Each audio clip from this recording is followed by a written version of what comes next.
Hello, my friends. Welcome back. I am so happy you are here with me today. So, take a breath, get comfortable, and let your mind travel somewhere far away. Because today, we are not going to talk about records or trophies or titles. Today, we are going to talk about a barefoot boy, a hungry boy, a boy who kicked a sock stuffed with newspaper in the dirt streets of Brazil because he could not afford a real ball. But this boy had something inside him, something no one could take away, something that would one day make the whole world stop and watch. This is the story of Pelé, the king of football. If you enjoy learning English through real stories about real people, make sure you follow storyline icons. Every story is a new lesson, and every lesson helps you grow. Now, let us begin. Our story starts in a very small town in Brazil. The town is called Três Corações. In Portuguese, this means 3 hearts. On the 23rd of October 1940, a baby boy was born there. His parents named him Edson Arantes do Nascimento. At home, everyone called him Dico, a soft, simple nickname for a small, cheerful boy. His father, João, was a footballer. People called him Dondinho. Dondinho loved the game. But he never became famous. He never made much money. A serious knee injury ended his career before it could truly begin. His mother, Celeste, was a strong and loving woman. She did not want her son to become a footballer. She had watched football take her husband's health and give nothing back. But Dico had already made his choice, even before he could explain it. When he was young, the family moved to a city called Bauru in São Paulo. Life there was hard. There was not always enough food. There was not always enough money. To help his family, young Dico worked. He sold food at the railway station.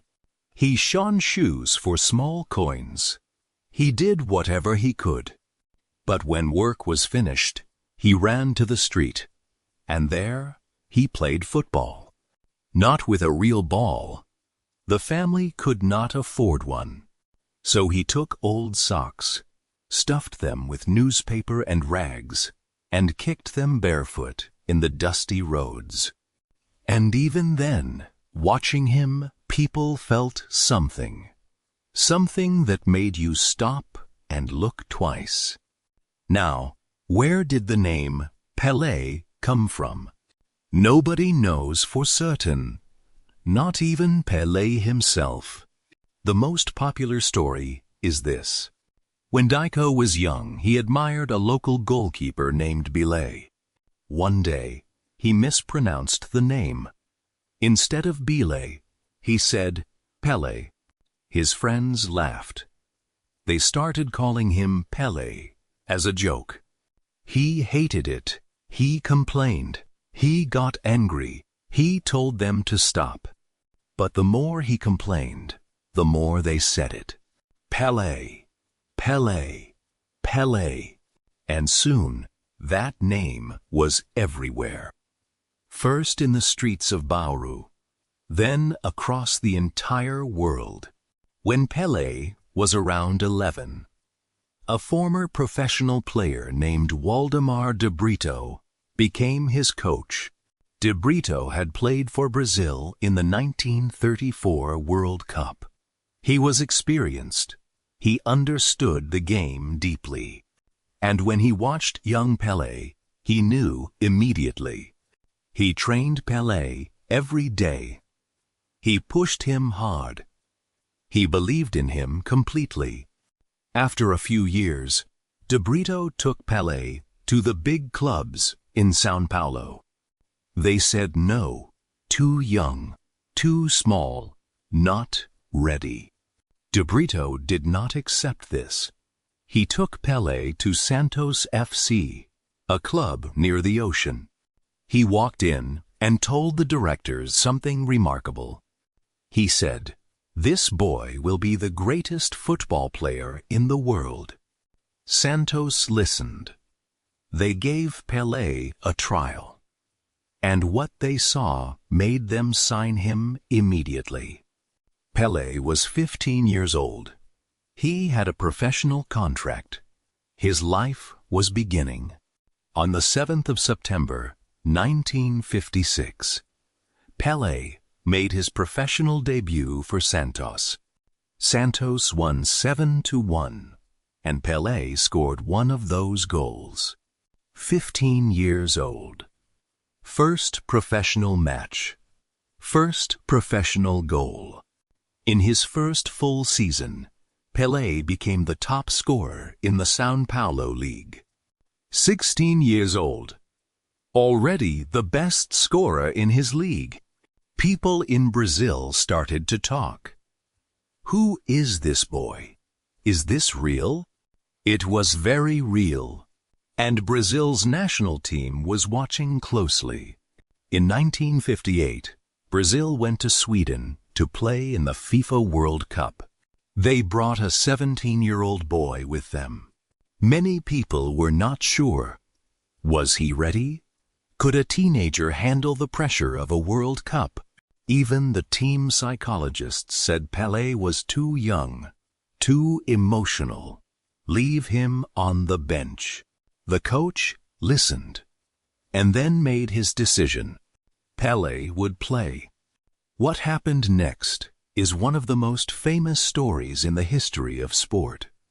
Pelé showed the world something it had never seen.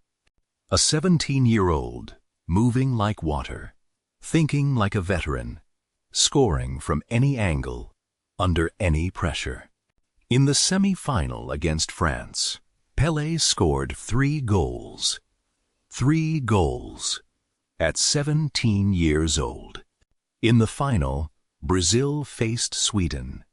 The whole world was watching. Pelé scored 2 goals. Brazil won 5-2. Brazil had won its first ever World Cup. And Pelé, at 17, became the youngest player in history to win a FIFA World Cup, a record that still stands today. After the final whistle, Pelé collapsed on the pitch. He cried. His teammates lifted him. Even the Swedish players came to comfort this sobbing teenager who had just broken their hearts. From that day, the name Pelé was known everywhere. When Brazil returned home, the celebrations were extraordinary. But something else happened. Something that had never happened before in football. The Brazilian government declared Pelé a national treasure. This had a real meaning. Pelé could not be sold to a foreign club. He belonged to Brazil. Real Madrid wanted him. Italian clubs wanted him. Everyone wanted Pelé. But the Brazilian government said no. He is ours. He stays here. At Santos, the club became famous because of him. They toured every continent. Africa, Asia, Europe, North America. Everywhere they went, people came to see one thing. They came to see Pelé. In 1962, Brazil went to Chile for the World Cup as defending champions. But in the second match, Pelé pulled a muscle. The injury was serious. He had to watch the rest of the tournament from the side. Brazil won the World Cup again without him. But Pelé had not been there to help, and that hurt deeply. 4 years later, in 1966, the World Cup came to England. But some teams had a plan. A cruel plan.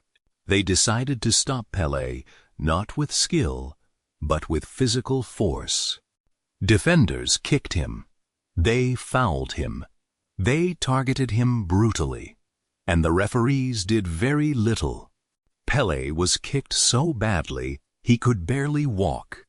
He left the pitch injured. Brazil were eliminated in the group stage. Their worst World Cup in years. Pelé was devastated.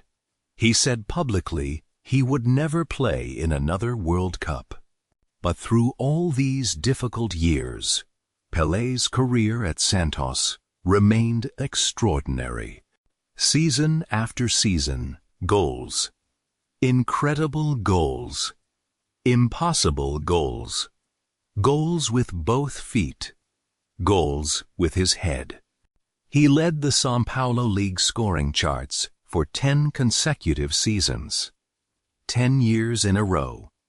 He helped Santos win the Copa Libertadores in 1962 and 1963. Santos were champions of South America, back to back. And then came a night the whole world remembers. The 19th of November, 1969. Santos at the Maracanã in Rio de Janeiro. 100,000 people inside. Millions watching on television. Everyone waiting for one thing. Because Pelé was very close to 1,000 professional goals. And that night, it happened. Pelé scored from the penalty spot. The stadium exploded. He fell to his knees and looked up to the sky. 1,000 goals. A number no one had ever reached before. After Idzio Lulil, Pelé said he would not return to the World Cup. But in 1970, Brazil came to him. They said, "We need you. Brazil needs you." And slowly, Pelé changed his mind. The 1970 World Cup in Mexico. Brazil assembled a team many call the greatest ever. Pelé at the center. Rivellino, Jairzinho, Tostão, Carlos Alberto around him. They did not just win matches. They performed. They danced with the ball. Against England, Pelé headed the ball powerfully towards the corner. England's goalkeeper Gordon Banks somehow dived and scooped the ball over the bar with one hand. Pelé raised his hand to his head. He could not believe it. He said later, it was the greatest save he ever saw in his entire life. Brazil reached the final. They faced Italy. Brazil won. 2-E. Pelé scored the first goal with a powerful header, and in the final minutes, he played a beautiful pass to Carlos Alberto, who struck the ball with tremendous power into the corner. It is still called one of the greatest goals ever scored. Brazil were world champions for the third time. Pelé had won 3 World Cups. He is the only player in history to do so. And he remains the only one today. In Itu Tisser, Pelé said goodbye to Santos. Almost 20 years, 643 goals in official matches. At his farewell, thousands of fans came. Many were crying. Then, in 1975, a club in America called the New York Cosmos offered Pelé a contract. They wanted to bring football to the United States, and they believed one name could change everything. They were right. When Pelé arrived in New York, the city went wild. Cameras, journalists, fans everywhere. Even at 34 years old, he was still magical. He helped the Cosmos win the NASL championship. He filled stadiums. He brought thousands to football. On the 1st of October, 1977, Pelé played his final professional match. When the final whistle blew, he walked around the stadium with his shirt raised above his head. The crowd chanted his name. Tears fell from his eyes. He had scored 1,279 goals in 1,363 career matches. A number almost impossible to believe, a number that may never be reached again. After football, Pelé became something even bigger. He traveled the world as an ambassador. He visited countries, met leaders, spoke to children. The United Nations appointed him an ambassador for ecology and the environment. In 1995, the President of Brazil made him Minister of Sport. In 1999, the International Olympic Committee named him Athlete of the Century. In 2000, FIFA named him Player of the Century. In late Arlene RR, Pelé was admitted to hospital. He was fighting cancer. On the 29th of December, 2022, Pelé passed away. He was 82 years old. Players, presidents, ordinary people everywhere. Everyone stopped. Everyone felt the loss. In Santos, fans gathered outside the stadium. They brought flowers. They lit candles. They cried together. The king had gone home. And so, my friends, we come to the end of our journey through the life of Pelé. We traveled from the dusty streets of Barefoot, where a barefoot boy kicked a sock stuffed with newspaper. We saw him walk into Santos at 15, with nothing but talent and belief. We watched him conquer 3 World Cups. We saw him score 1,000 goals. He became more than a footballer. He became a symbol of what is possible when you refuse to let where you come from define where you are going. Pelé was not born with money. He was not born with connections. But he was born with a gift, and he used that gift every single day for as long as he possibly could. To you, the English learner listening right now, maybe your journey feels too long. Maybe the language feels too difficult. Maybe some days progress feels invisible. That is okay. That is how every great journey feels from the inside. Pelé did not become the king in one day.